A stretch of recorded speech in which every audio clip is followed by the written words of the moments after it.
नमस्ते दोस्तों। आज सुनिए, सासों का हिसाब बराबर हो गया।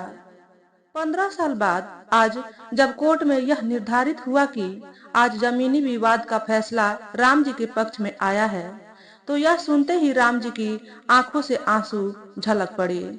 आज उनका वनवास पूरा जो हुआ था, न्याय की लड़ाई लड़ते लड़ते 15 सावन भादो बीत गए, पर उनकी हिम्मत ने जवाब नहीं दिया और उसी का परिणाम है कि आज फैसला उनके पक्ष में आया।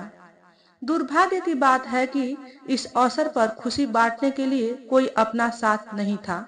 बस वकील साहब थे, जो इस केस की पैरवी करने वाले चौथे और अंतिम वकील थे। उन्होंने ही अपने हाथों से मिठाई खिलाई और बधाई देते हुए कहा कि फैसले की कॉपी 1-2 दिन में प्राप्त हो जाएगी।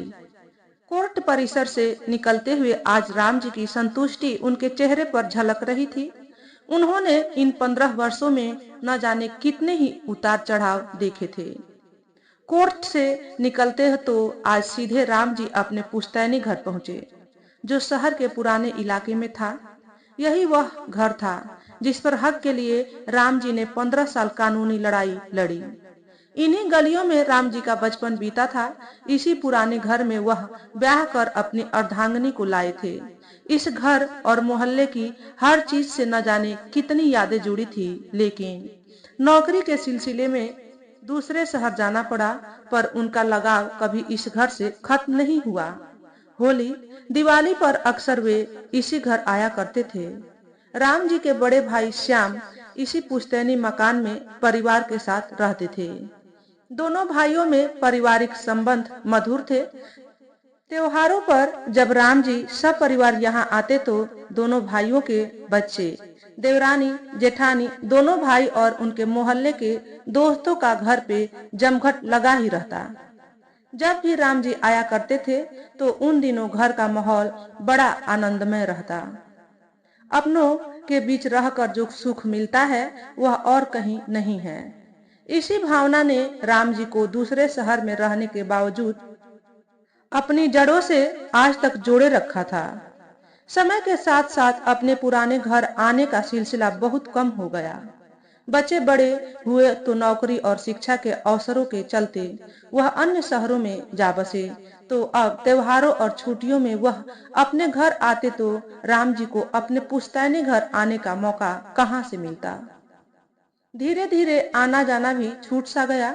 बड़े भाई श्याम जी को लगने लगा कि राम जी अब वहीं रहेंगे, उनका यहाँ आना नहीं होगा। अब बड़े भाई ने अपनी सुविधा अनुसार पुश्तैनी मकान में कई सुधार करवा लिए और जर्जर हो चुके ढांचे को नए और आधुनिक रूप में ढाल दिया। अब केवल शादी ब्याह जैसे अवसरों पर ही राम जी का आना होता था। वक्त बीतता रहा और जीवन की आपाधापी और जिम्मेदारियां निभाते निभाते कब सिटीजन सीनियर सिटीजन हो जाता है, उसे पता ही नहीं चलता। जिंदगी के इस पड़ाव पर जब व्यक्ति मुड़कर अपनी जीवन यात्रा पर नजर डालता है तो पाता है कि पूरा जीवन चक्र ही दूसरों के लिए जीते जीते बीत गया। खुद के लिए तो कभी कुछ किया ही नहीं। बस अब राम जी के रिटायर्ड होने में कुछ ही महीनों का समय बचा था। अपनी पारिवारिक जिम्मेदारियों से वह निर्वृत्त हो ही चुके थे। अब बस अंतिम पड़ाव आत्म शांति से पूरा करना चाहते थे, जो उन्हें पुश्तैनी स्थान पर ही मिल सकती थी।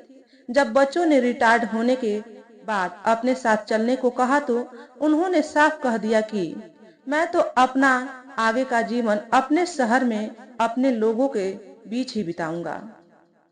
रिटायर्ड होने के बाद जब राम जी अपने मन में वहीं बसने का विचार लिए पुश्तैनी घर पहुंचे तो देखकर हैरत में रह गए। अब वहां अच्छी खासी बिल्डिंग थी। बड़े दिनों बाद राम जी को देखकर भाई ने बड़ी खुशी के साथ उनकी आवभगत की। राम जी इंतजार में ही थे। सही समय और मौका देखकर राम जी ने कह दिया कि अब मैं रिटायर्ड हो गया हूँ और बच्चे भी अपने अपने जीवन में मस्त हैं और उस पराये शहर में मन लगता नहीं है। सोचा है आगे का जीवन यही अपने लोगों के बीच रहेंगे। श्याम को राम जी की बातों से अंदाजा हो गया था कि वह अपना हक मांगना चाहता है। श्याम ने स्पष्ट रूप से कह दिया कि इस पुरानी इमारत को नया रूप हमने अपनी मेहनत की गाढ़ी कमाई लगाकर दिया है, और इतने सालों से तो राम जी ने कभी पुश्तैनी घर की ओर ध्यान दिया नहीं, अब एकदम से अपना हक जताने आ गया। राम जी का इस मकान पर कोई हक नहीं बनता। बस यही वह दिन था जब से रिश्तों में खटास आई और इस बातचीत के दौरान ही तनातानी तक हो गई। इसके बाद राम जी ने कई बार कोशिश की कि बातचीत से बात बन जाए, पर शायद ये मुमकिन नहीं था। अंततः राम जी को कोर्ट का दरवाजा खटखटाना पड़ा। पत्नी और बच्चों ने राम जी को समझाने के प्रयास किए कि कोर्ट कचहरी में कुछ नहीं रखा है, अगर चाहे तो उसी शहर में ही दूसरा मकान ले लेते हैं। पर राम जी के लिए वह जगह जिससे उनका जुड़ाव था, उसका मोल अन्य किसी मकान से अधिक था। उन्होंने हर प्रस्ताव को नकारते हुए कोर्ट में मुकदमा दायर कर दिया। दूसरे शहर से हर तारीख पर तथा इस मामले से जुड़े छोटे मोटे कानूनी कार्यों के लिए आना कठिन होता था। इस कारण से इसी शहर में एक किराए का मकान देख लिया और पत्नी के साथ वहीं रहने लगे। अब ये लड़ाई हक और न्याय की लड़ाई बन चुकी थी। राम जी को न्याय मिलने का पूरा भरोसा था। हमारी न्याय व्यवस्था तो ऐसी ही है जिसमें न्याय मिलना तो तय है, पर कब और कितना समय लगेगा इसकी गारंटी तो स्वयं भगवान भी नहीं दे सकते। अंतहीन दिखती प्रक्रियाएं, कागजों पर कागज, फाइलों पर फाइलें बढ़ती चली जाती हैं। तारीखों की दौड़ में विश्वास और हिम्मत दोनों जवाब देने लगते हैं। कई तकलीफों और कठिन दौर राम जी के जीवन में भी इस यात्रा के दौरान आए, पर उन्हें डिगा न सके।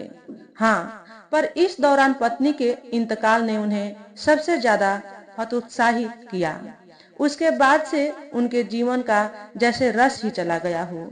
अब तो बस भगवान ने जितनी सांसें लिखी थी उनका हिसाब तो बराबर करना था। बस अच्छा होगा अगर जीते जी न्याय मिल जाए और अंतिम दिन पुश्तैनी मकान में कटे, यही इच्छा बाकी रह गई थी।